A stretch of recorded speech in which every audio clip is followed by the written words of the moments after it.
Between the iPhone 16 Pro and 16 Pro Max, the latter seems like a bigger deal because of its enormous 6.9-inch screen, but I am telling you, the iPhone 16 Pro should not be overlooked. I have been using both of these new iPhone Pros side by side, and I think the regular iPhone 16 Pro is a better value for $999. You get a bigger display than last year, the most powerful 5x zoom that used to be a Pro Max exclusive, and an impressive battery life boost based on our testing.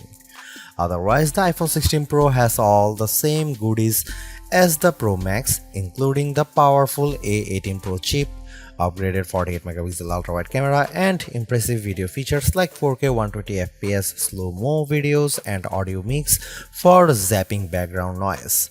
Apple Intelligence features like writing tools and the new Siri are promising based on early testing of the iOS 18.1 developer beta, but that won't officially arrive until October. As you will see in my iPhone 16 Pro review, this is ounce for ounce one of the best phones you can buy and the best iPhone for power users on a budget, even if there's not a truly wow feature yet for Apple Intelligence yet. The iPhone 16 Pro goes on sale September 20 and starts at $999 for 128GB of storage. It's worth noting that the iPhone 16 Pro Max features 256GB of capacity in its base model. The good news is that you can get 256GB of storage for $100 less than the iPhone 16 Pro Max, and you get the same max storage option of 1TB for those willing to really splurge. The iPhone 16 Pro is still a compact phone, but there is a trade-off with getting a larger display. It's now more of a mid-size phone now as opposed to a small phone as the size and weight have grown. This handset measures 5.89 by 2.81 by 0.32 inches and weighs 7.03 ounces compared to 5.77 by 2.78 by 0.32 inches and 6.6 ounces for the iPhone 15 Pro. So the new iPhone is taller and wider and just as thin, but there's some more heft to it. The good news is that the iPhone 16 Pro is still easy to use with one hand as Apple made the bezels thinner. The design should be more durable too, as Apple claims that the ceramic shield display is 50% tougher. Plus, the band is still made of titanium, which is more durable than aluminum. The iPhone 16 Pro colors aren't very flashy compared to the regular iPhone 16.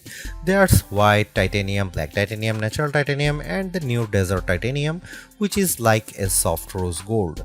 I prefer the desert hue because it looks new. Don't expect much new from the iPhone 16 display. The only real news beyond the size increase to 6.3 inches for this OLED screen is that it can get dimmer. The minimum is now just 1 nit. I put the two phones side by side in a dark room and I noticed the difference immediately. What's the benefit? You can use your phone in bed without disturbing your partner, and if you are using standby mode, the iPhone 16 Pro won't be as bright when you are using it overnight as an alarm clock. Otherwise, you get the same 120Hz refresh rate on this Pro Motion display and the same max brightness. Apple claims a peak brightness of 2000 nits outdoors and 1600 nits for HDR content.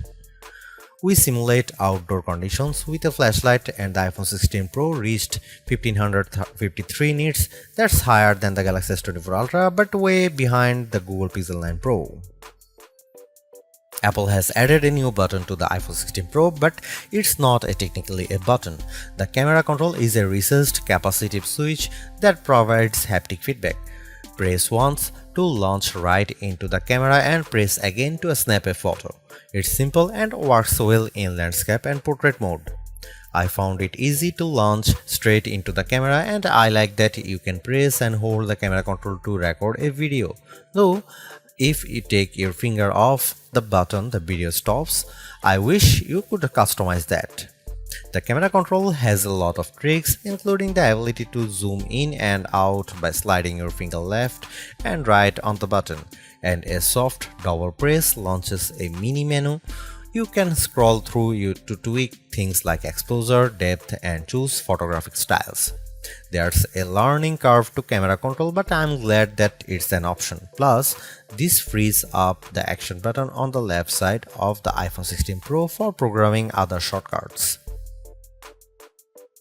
The iPhone 16 Pro has a few key upgrades that I appreciated during my testing. There's a sharper 48 megapixel ultra-wide camera, a faster 48 megapixel main fusion camera with zero shutter lag, and the 5x tetra prism zoom borrowed from the Pro Max series. In addition, photographic styles are integrated directly into the Camera and Photos app, so you can change skin undertones and the mood effect of your photo on the fly. Plus, you can tweak it after the fact.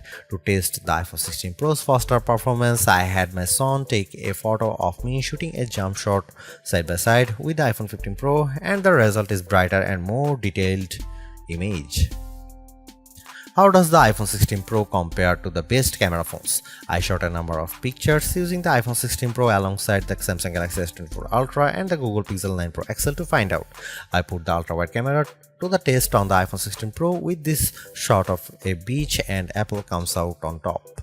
The colors are more natural through the iPhone versus the Galaxy S24 Ultra, and Samsung's peak looks distorted on the right side by the flowers.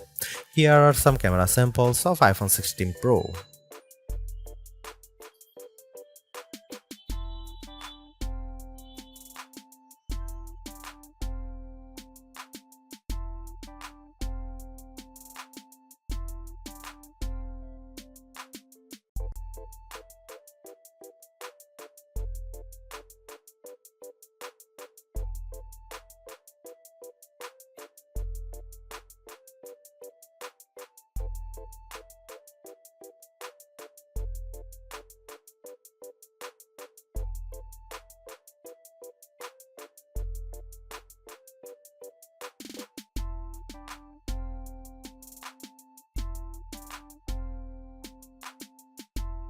Hey Siri, are you smart yet? Apple Intelligence isn't officially coming to the iPhone 16 series until October, but I was able to try out some of this feature ahead of its official launch as part of the iOS 18.1 developer preview. Writing tools can be fairly helpful. I used it to summarize a long note in the Apple Notes app and it came up with a useful summary. I also had fun with writing tools trying to rewrite an email I purposely wrote in a rude tone, choosing the professional option, and the result was indeed closer to what I would usually send. I also used Apple Intelligence to look up how to do various things on the iPhone and get back step-by-step instruction for how to screen record on your iPhone, so you'll definitely spend less time looking up how to at online. On the Photos front, my favorite Apple Intelligence feature is Memory Movie. You can give the Photos app a prompt like a beach memories through the years with an upbeat soundtrack, and you will see the AI go to work sifting through all your photos and videos, and the end result was pretty satisfying, fittingly ending with a sunset peak. While it's overdue, I appreciate that the iPhone 16 Pro has a clean up button, which is basically Google's magic eraser on iOS. Apple's version of this feature is smart enough to identify objects or subjects you might want to remove, and it works quickly. But the feature struggled in some cases to completely erase what I didn't want in the frame. Siri is definitely the biggest upgrade with Apple Intelligence. It's a lot more conversational and forgiving of mistakes as we speak. For example, I was able to correct a timer from 10 minutes to 5 minutes on the fly, and Siri got it right. The new Siri in Apple Intelligence is also better with follow-up questions. For example, I could ask about the weather today and then say, how about the rest of the week? And I got an extended forecast. Siri was also smart enough to answer who do the Yankees play next and what are the odds in succession, though it couldn't tell me who the starting pitcher was. I got several links instead.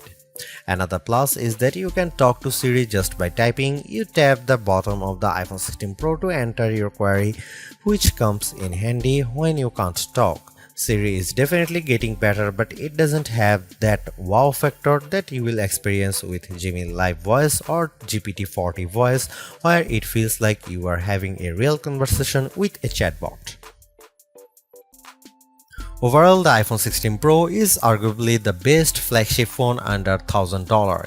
You get the same excellent cameras as the iPhone 16 Pro Max for $200 less, and I think the screen is big enough at 6.3 inches while being easy to use with one hand. I also like the improved battery life, handy camera control, and compelling audio mix feature for videos.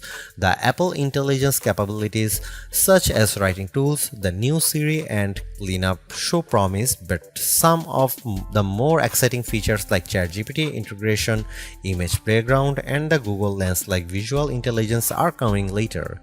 In terms of the competition, I think the Galaxy S24 Plus and Google Pixel 9 Pro have more compelling AI features right now, but I prefer the camera system from the iPhone in many cases and the extra performance from its A18 Pro chip. Should you upgrade to the iPhone 16 Pro? If you have an iPhone 13 Pro or older phone, I'd say yes. And if you have an iPhone 14 Pro, I'd say wait to see how well Apple Intelligence works once it fully rolls out before you buy.